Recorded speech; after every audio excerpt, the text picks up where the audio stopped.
സ്വർഗസ്ഥനായ ഞങ്ങളുടെ പിതാവേ, അങ്ങയുടെ നാമം പൂജിതമാകണമേ. അങ്ങയുടെ രാജ്യം വരണമേ.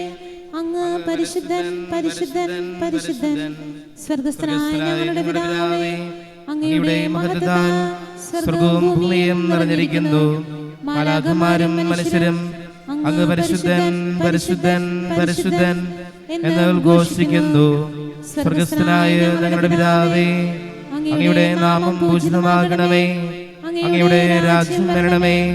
അങ്ങയുടെ തിരുമനസ്സ് സ്വർഗത്തിലെ പോലെ ഭൂമിയിലുമാകണമേ. ഞങ്ങൾക്ക് ആവശ്യമായ ആഹാരം ഇന്ന് ഞങ്ങൾക്ക് തരണമേ. ഞങ്ങളുടെ കടക്കാരോട് ഞങ്ങൾ ക്ഷമിച്ചതുപോലെ ഞങ്ങളുടെ കടങ്ങളും പാപങ്ങളും ഞങ്ങളോടും ക്ഷമിക്കണമേ. ഞങ്ങളെ പ്രലോഭനത്തിൽ വീഴാടിയാകരുതേ, ദുഷ്ടാരൂപയിൽ നിന്ന് ഞങ്ങളെ രക്ഷിക്കണമേ. എന്തുകൊണ്ടെന്നാൽ രാജ്യവും ശക്തിയും മഹത്വവും എന്നേക്കും അങ്ങയുടേതാകുന്നു. ആമേൻ.